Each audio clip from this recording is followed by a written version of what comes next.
Hello, everyone. Welcome to our first Klarity webinar of 2026. I'm Nischal. I'm co-founder and CTO of Klarity. And we wanted to start off the year with a bang. So we have a very special guest with us today, Gordon Lee, the Chief Accounting Officer of DoorDash. Gordon is widely accepted to be one of the most visionary executives and also a brilliant product thinker. We've had many really fun product conversations. I'm looking forward to another. So Gordon, thank you so much for joining us. Thank you very much for having me here. Super excited to talk to you more. Likewise. Maybe just to start off, could you tell us a little bit about your journey and your role?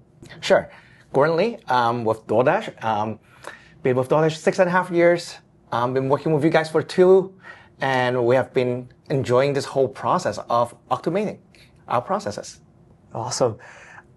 Something that you and I have talked about a lot is your vision for how AI and agents evolve the role and the accounting function overall. Could you talk to us a little bit about how your own organization, your own team has changed and your own management style as it relates to deploying AI? Yeah, I think the biggest things what we learned is that we were able to find ways to work for individuals individually. Meaning that instead of creating cookie cutter solution for process, now people have an opportunity to find the solution that fits specifically for them. And I don't need to actually standardize for everyone because I have tools to capture all of that process, even though they are slightly different. And yet we can create an effective and efficient mechanism to manage all of them. I think that is the biggest nuance we have had in the past. Like we have always been like, oh, let's standardize every single process. Let's make sure everyone do exactly the same process and take the same step. Well, that is probably true because we don't have them tools to capture the nuances. Now we have tools that can capture that, so we can actually create and allow people to do something slightly different than they had in the past. And more importantly, is that with tools, with automation tools especially, they now actually can do things, the repetitive things, no more. So they can spend time to do something else with the process that they never had before. And that's the biggest thing, I think, is how can we find ways to free them up to do something that they find it useful to their own process. And most importantly, have the tool that can help them to brainstorm, to find solutions themselves. All of those is something extremely different than what we have experienced in the past. And I think that is a new AI experience that we hope all our team members can have in the future. This is a really interesting point because I think a lot of leaders, myself included, are thinking about this question of how to position AI to teams. And people, I think, are taking different approaches, but I think everybody recognizes that AI is a tool to upskill and uplift. So anything you want to add about, how you would advise or guide leaders on positioning AI as a tool for actually uplifting their workforce and what they can do to realize that vision? I think there's twofold of that questions. One is, first, you need to free people up. Because whenever you need to do any uplifting, everyone has limited time. And in order for you to uplift, you have to actually free people up to actually learn it, have them to spend the time to make mistakes, and learn from it, and then become good at it. So that's step number one. And I think for an organization who has the luxury or the time to actually do that, is to actually free them up to allow them to try different tools. And once they get to try different tools, they get to pick the tools that works best for them. Because everyone has a different learning, everyone has a different way of doing things. Even people use Excel differently. Doesn't mean that the same process will be done identical with 2 different persons. People can set up their own Excel file differently. Why do we have to fixate them to do that? I think that's the major change in AI that I find useful, is giving the people the power to do things their own way and yet it's the right way. Again, everyone's different. Let's find a way to accommodate everyone as much as we can. and leverage the tool that's available today that wasn't available in the past. It's a great point. I think it's also interesting because with AI, as leaders, we don't know the right answer. And there's so many ways to use these tools. So I think there's also a flaw to a fully top-down approach, which is we could miss some of the best opportunities, the best use cases. And then the best part is that what we learn in this process is that once you empower someone, once you enable someone, they will take that and want to do something unique that we never thought of. And when they start getting results from it, that will become an impetus for the organization to try more of it. And a lot of times, we have a grassroots effort to try to train as many junior staff as possible to give them the opportunity to try that. And when you saw one person who is successful in doing that and able to gain the kind of efficiency that they have identified, everyone wants to follow. So you don't even need to go promote it. All you need is give some very successful examples. People see it and they will recognize it themselves. When they recognize, they will want to do what the other people did. And so I think that is the kind of the motivation we want to create. It's not to reward based on effort alone, but reward based on the people who create the right motivation for each other. And then it becomes a kind of freewheeler that you can continuously to grow. Because once you learn about something, you need to find a new way to learn about something new. And this, in our organization, we always call it 1% better. And it's how can you define 1% better? And I think that is kind of the new AI tool that allows you to keep asking the same question. How can I be better today? And a lot of times we're like, I don't know. We have done what we have been doing. What is better? We don't know. But now AI potentially can give you ideas. Doesn't mean they're right, by the way. Doesn't mean that answer they give you is the only answer you should be following. But it gives you a new idea to think. It helps you to think differently. And I think all of this enable our team to become way more driven in finding new solutions than in the past. It's a great point. Yeah, the creating structures where people can motivate each other rather than it all coming top down and creating that, as you said, grassroots movement, because the best ideas have to come from the ICs who own the process, not from somebody looking at it from far away. Gordon, when you and I met, I think a year or so ago in this very office, and Andrew and I showed you some of our capabilities that we're building around process capture, process intelligence, change management, transformation. We had a really, really fun conversation back then. But I'd love if you could just reflect and share, what was your vision when you kind of saw the platform at that point? How were you hoping it would drive change for you? Yeah, I think the biggest thing when I first saw the product that you guys came to us with was not a process documentation tool. We see that as an opportunity to help people to understand the process, to identify opportunity for improvement, and ultimately find the solution themselves. It's a tool that allows people to think differently about that process.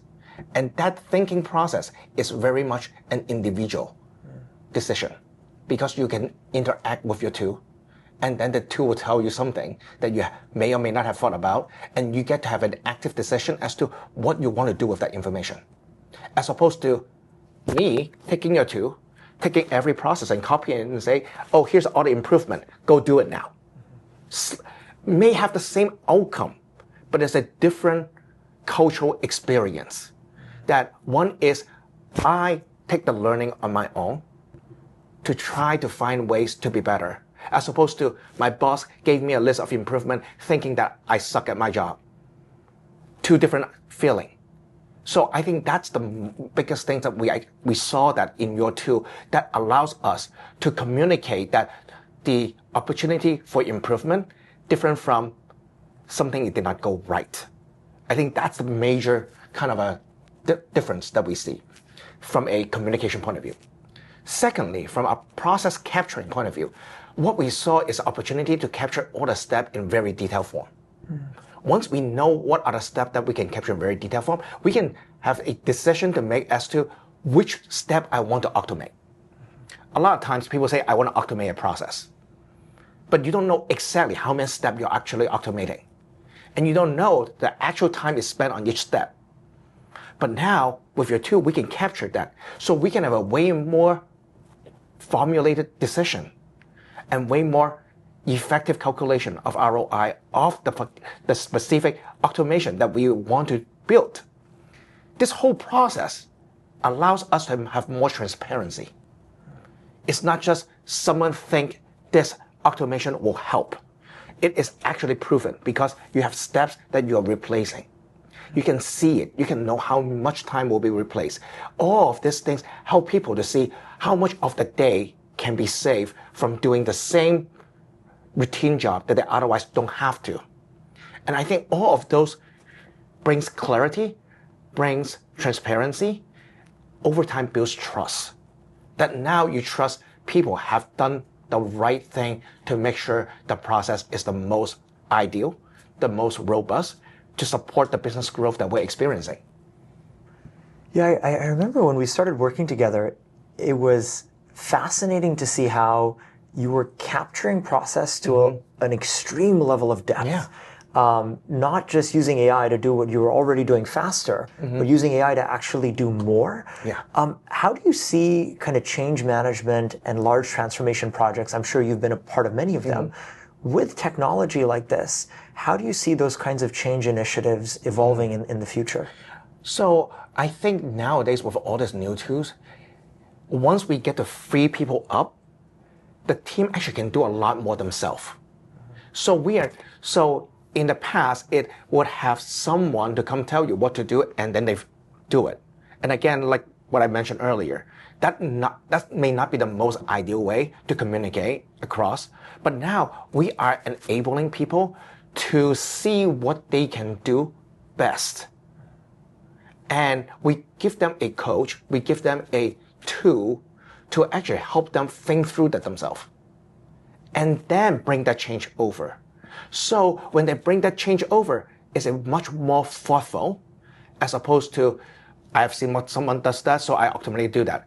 It becomes way more first principle based, as opposed to, this is what I have seen only type of situation. And I think this is getting really sticky is as all this business changes, we are all experiencing something new. We have not seen all this before. So does it mean all the pre-existing solution is the only solution? May or may not be. So I think that new AI tool, all of these tools allow us to do is to be able to understand the historical solution that's available, but also potentially new solution we haven't thought of. And hopefully we'll get more ideas of what new things look like and decide whether new things actually help or the existing process can be just as effective without any changes. Yeah, I think to your point, like, you mentioned how the set of solutions is much broader than what it used to be. And I think also the rate of change is going up a lot because AI is evolving at a speed that traditional software never evolved at. So changing systems only once every 2 years or only adopting new technology at that rate is not going to allow businesses to be competitive. So That's right. it's a really important point, I think, that the new times and the new technology require a different operating mode for how we think about transformation and change management. Yeah, I think that's exactly what happened. So the way I see it is that a few years back, if we would need to build any automation, you have to go through a identification process, you go through a system requirement design process, you have to go through a development process, and then you have the UAT and then come to the end. And all of this, what we have historically seen is the person who gives the requirement is never give all the requirement that they actually need to give. The person who take the requirement didn't realize that the question they should be asking. So when the UAT comes, a lot of times it's the actually tech team who create the UAT scenario. And when the user is like, oh, that's not what I want. Yeah. And I think now with the technology that we have, we are able actually to allow some of my team members who actually use a no-code tool to build the spec and give it to the engineering team and say, look, this is what we want. As opposed to write a big, long PRD and define everything we thought we finished giving you the requirement. But in reality, we haven't because we did not actually prescriptive enough in providing our requirement. and we didn't even realize. But once we now giving people opportunity to use this no-code tool to actually build all those things out, they can see it themselves and say, no, this is not what I want, this is what I want. And then we bring it to the development team and say, can you do this for me? And I think that makes the relationship much closer. One is, you don't have to worry about, I told you something, it's not. You don't have to worry about, you didn't tell me something, I did not know. But most importantly is that this interaction becomes, I am part of the creation of something that I want exactly the way I want. Not until the UAT comes, I do not even know what is the display going to look like, what the UI is going to look like. Nowadays, you can have all of those things way in advance. So I think that's kind of the power that the AI tools give us, is that we now can see what the product truly looks like in demo. And we are the one who can actually create out the demo we want, and asking the development team to build it the way that we want. And I think all of those are way more exciting for accounting team now, because you are empowered to do that yourself.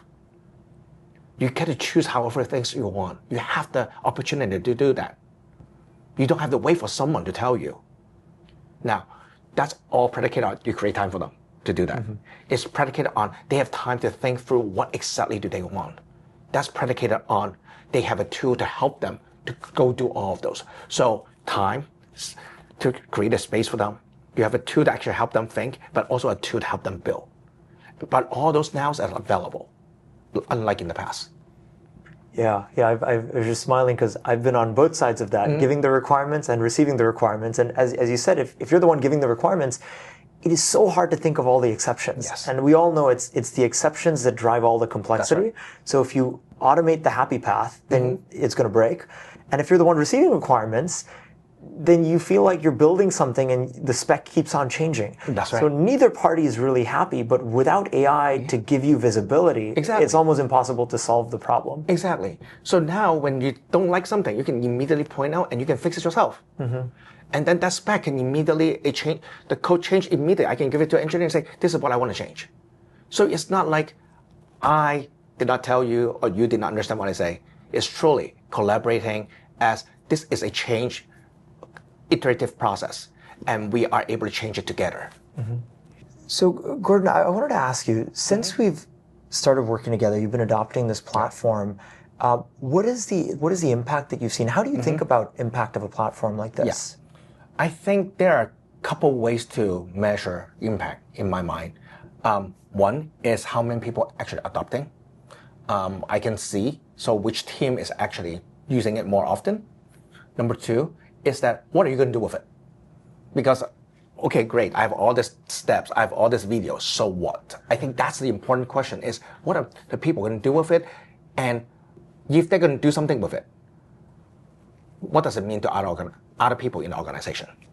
So first, the adoption clearly is going to take time, and some people do more than the other. So we do measure is each team, how many steps they actually able to identify. For each of the steps that they identified, we measure how many videos they generate. So we're able to generate something like 6,000 steps, 3,000 videos in a matter of like 3 months. So basically, we now know the good portion of our process in very detailed form. When I say steps, I'm talking about like literally download the file as one step. So we're in that level of detail. So why do we care? So what we do with all the steps, we then take all this information and ask ourselves, which step belongs to which team to do? Does it belong to the offshore team? Does it belong to the BPO team? How can we actually free up the 20% that we just talked about? Because I think the difficult measurement of telling someone you need to free up is you don't know what work on the plates we are removing. And in this process, we are literally know exactly the time you spend on what step. We are removing that time from you so that you can truly be free up. I'm 120%. Go free yourself up. But in reality, now you put another 10, 15% on top, right? It doesn't work. And there's no easy way for people to think about that historically. But Klarity allows me to have that true clarity of every single thing you do. So I know exactly which piece that you're going to remove, and then I will replace it with something else. So that it becomes way more kind of tangible when it comes to the change management. And tangible in terms of now I see myself spending time learning something new and using this something new to automate things that I have identified in the future. All those are listed out. Because when we have every single step listed out, we know exactly which step we want to automate, right? So then if you free up time, then you're going to be the one who lead the automation for that. So it's not just, I think it should be that way. It's not just, let's give it to some engineer to go figure it out themselves. You will be the one ultimately learning the tools to do it. So actually, in our last offsite, I told the team, now you've been given all these tools. When you're going to automate, you're not allowed to call my tech support. Because you are being trained to do it. You need to go do it yourself. You need to fail it yourself. So that you learn and make mistakes, so that you know what not to do and what to do in the future. If every time it's just a phone call away, what's the learning? It's just passing the paper and say, hey, go do this. It's all over the same thing again. So truly is, how can we create a true learning experience for people to do something completely different so that they can actually have new skills in the future beyond whenever there's a problem, you pick up a phone. Now, clearly, that is also a skill because you have connection, you have all the people who can be there to support you. Yes, you need all of those as well. But the first reaction I would love my team to be is, I have learned this tool. Is this tool capable of doing what I ask myself to do? Am I capable of using this tool to do what I want to do? Or maybe this tool is not right to identify another tool to actually do what I want to do.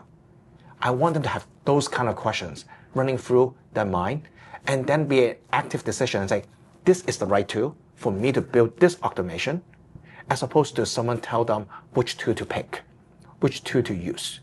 So they now have the opportunity to make different decisions beyond change of process. Mm-hmm. They have opportunity to decide what tool they want to use, how the tool to be used. And so when it comes to the UAT times comes, you are naturally knowing what's the output as opposed to relying on someone else telling you what the UAT looks like. I think that's a whole end-to-end change in my mind for how to measure success. Is when people get to that level of thinking is a true success. In the meantime, how do we measure all of this? Well, we can measure it. How frequent they go to use your tool to find out the new solution. How often they introduce new changes. How often they actively decide that the existing process is better than the alternative that they decide, that the system suggests, right? All of those are part of the active decision. And what we want is people spending time making those active decisions and training them to make those decisions more effectively over time.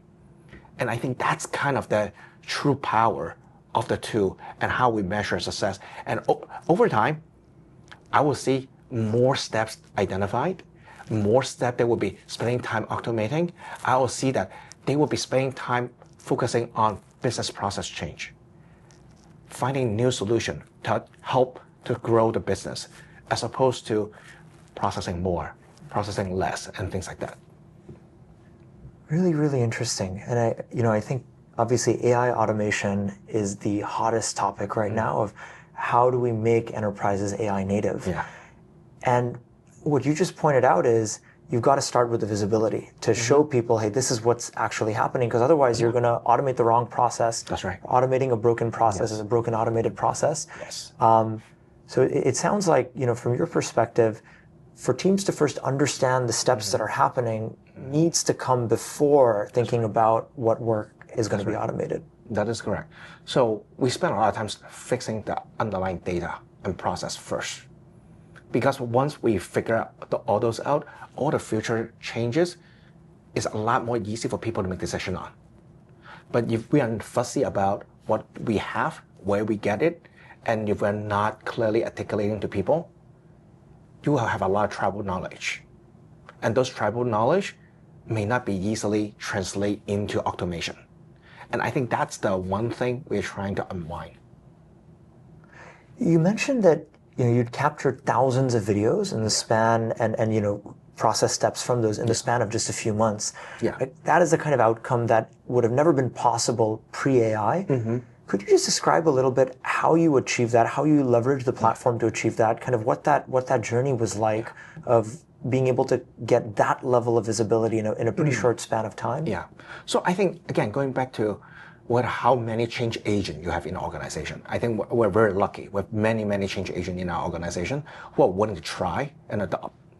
And in doing so, what they find is that they are able to just record a video and all these things from, you do your normal work and you do your kind of a recording screen, and from that point onward, that's it. You take that information and put it to your system, all the information generated. That's it. Now, clearly, you have to have a clean instruction in the video in order for you to get the right content. So it takes time for people to learn as to how to describe your own process to get to the right results you want. It's not like, oh, whatever you say, somehow the system know everything, somehow able to like give you everything you want. It doesn't work that way, right? So it becomes an iterative process. Some people, they find it useful, they find it effective, then they will do it more. Some people, they do it less. Some people, because Gordon tell them to do more, so they do more. Some people, not until I push, they don't do more. All possibility exists. But I think one thing, what I'm glad that they're doing is when I see all this step, and they start telling me, Gordon, every single step, we now have an active decision that we make, whether we should bring it to the existing BPO, or we are going to bring it to our own offshore team, or we're going to go do it ourselves, or we're going to do automate it. All of this decision becomes an individual active decision they now make, as opposed to, oh, I thought it has always been this way. And I think that's the kind of the measurement of success in my mind, that the team who are able to do more of those are the team who thought through about that process more. And that means there's a higher chance they are going to do that process right. That's kind of, I know it's not so metrics driven, but the number of count is simply telling me that the effort people are willing to put in. And once they do it, the active decision they make, then I know they actually use the information to make the decision. Now, how many of them turn into actual automation projects? Some, and may not all, because once they realize that this step is only, 10 minutes per month, the time that you spend automating it is just not worthwhile. But you realize that this is actually done by 50 people, then maybe it's worthwhile, because now you're saving 50 people 10 minutes per month, as opposed to just one person. So all of those things, we have a much clearer visibility to what they are. And when it comes to accounting, there's so many nuances to the process. To your point earlier, there's so many exceptions. So how do we actually measure those exceptions? Do we list out all the exceptions that we do? Many times, you don't list out all of them. You don't even realize that you have all of them. Until you go for a video, you sit down with someone, you actually see the process, you see how nuanced it is, and like, oh, I didn't realize you do this. And we're trying to use your video to capture what I did not see. And I hope to capture all of them. And clearly, nothing is perfect. People need to go back to keep reiterating with it. And I think one of the good things is that if someone changes it, they can just tell the system that this changed, and you can update the SOP accordingly. It doesn't have to re-record the whole thing. And that helps with the future change management as well. And knowing that it's so much easier, people don't need to go back and rewrite the SOP. It's already a lot of time saved. It's almost counterintuitive in a way, because it's like if the end result is automation and increased efficiency, rather than telling people, please give me automation, you're almost starting with, hey, let's get visibility first. That's right. Let's be methodical about understanding the work that's done. And you know that then you get the flywheel spinning, and ultimately that'll result in automation. Exactly. Yes. So the front part, you need a lot of good change agent to create that data for you. Because without the people setting the right example, it's hard to come by for the rest. Yeah, I think that's a really, really important theme that we've seen come up again and again. Yeah. The change agents. Yes. And they come in all different shapes, from the most junior IC to the most senior individual, but who want to put their hand up and use AI are the ones who are kind of leading the charge. Yeah. And then the other thing, what we notice is that, for example, you produce a video about a process. Two different people have the same process. They may record it very differently. The information they include in that process that they verbalize how they actually do the work may be very different. But in reality, it may not be. So I think it's good that one of the things we're able to capture is that, hey, even though two video for the same thing, meant to be the same, but they are different, we're able to capture the differences. And that way, we're able to find all the exceptions. People may not think it was such an important thing to mention, but actually could be important for the system to notice. Yeah. And I think those are the exceptions that you mentioned, that through tools like Klarity, we're now able to identify those if we really want to. And now that comes up with the training part of how do you train the people to use the video and record in what level of detail in order for you to get to that information correctly. Because information is available, it's just you don't realize what you need to tell the system about. Mm-hmm. You don't realize this is not obvious to someone else. It's such a good point. I think we as humans are so good at dealing with exceptions that we forget they're exceptions. Oh, like, I fixed the mismatch automatically, and we forget to capture all of that. But then from an automation perspective, it really matters because the system can't handle an exception without knowing about it. I wanted to just come back to something you said a few moments ago. You talked about how with your own teams, you kind of prod people to try to automate themselves. Yeah. And not just to go to IT or go to another team, because part of upskilling is, asking more of yourself, trying to take on new skills. Correct. And just building on that, could you tell us about how you see the future of the accounting and finance profession? I think this is a question that every profession is asking itself, that we know that AI is changing everything. Yeah. And in interesting ways. Yeah. Engineers are sometimes doing design and vice versa. So what are you seeing happen on your team right now in terms of these change agents? And looking out 2, 3, 4, 5 years, how do you think the accounting profession will change because of AI? I think AI is so powerful. It's incredibly powerful when it comes to automation. And our process are limited at some point that all exceptions will be identified and will be automated. It's just a matter of when. As long as you find enough time to actually identify all of them, they can be automated. But what cannot be automated is a change that the business introduce. We, as accountant, will become a very critical kind of information converter, converting all the business need to our automation requirement, as opposed to you have a different person just to do that. Not only do you understand accounting well, not only do you understand the process well, now you actually get to design the solution in the way that you want. Because all of this design requires no more coding. All of this planning of automation, orchestration tool have no code requirement. So we now can build tools in a way, almost a Dropbox. You keep identifying what you want, and then you create a list long enough for you to pick from, and you just keep picking. But the important fact is you need to understand your accounting well. You need to understand what the business need is. You need to understand the objective of the intention of the arrangement so that you can build the solution that fits the business and automate for the business. Now, and also, as much as we rely on AI, there are plenty of things will not be automated still. Let's not live in an ultra reality where everything's automated. I don't think that's true. Many of them will be automated, but there will always be exceptions. There will always be manual processes. And I think that's where accounting members in the future will be really focused on managing all the exceptions. They will be managing all of the changes. They will be actually building all of the automation.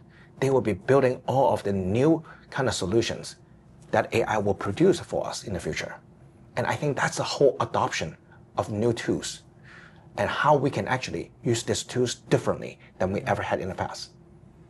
It's a really cool theme that I think to your point, because there's all these low code, no code tools, you can do many things, not everything, but you can do many things even without a technical background. And it ends up being the case that understanding the process and the domain expertise, whether that's accounting or finance or HR, whatever the domain is, that is really important for building the automation. Because if you don't understand the process, you're going to kind of build the wrong thing. Yeah, exactly.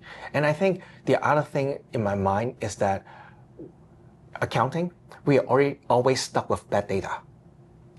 And now, hopefully, we free them up to go make sure the data is clean before it comes in. So that we are spending more time instead of like cleaning at the back end, you are cleaning at the front end. So it's not that your job is gone, but it's doing a different job. The job focus on ensuring everything coming in correctly at day one. We all have this kind of complaint when we close, oh, this exception, this file doesn't work, that table doesn't work, and things like that, right? Why? Because we were not educated enough to understand the front-end process. We didn't realize what changes were made. We didn't realize that how that impact us. Neither do they. The engineers. It's not like they did it intentionally. It's just they don't know better. And we don't know better. So it's just, we all don't know better, literally speaking.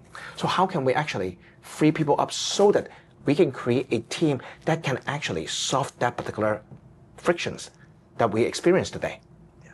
And I think that's an opportunity also that we'll be spending more time helping with our stakeholders, helping our kind of developers to understand what is needed truly and how the quote unquote needed looks like physically.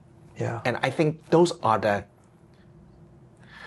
intangible things we have never been so good at. Finally, we have tools to unwind that for us. Well, thank you so much, Gordon. This was a really exciting conversation. And there's so much change coming in the future, but I think you painted a really inspiring and positive vision for what this could look like. Thank you for having me. And I want to thank all of you who joined us today. This is our first webinar of 2026, but it's not our last. So we hope to see you at our February webinar, and take care.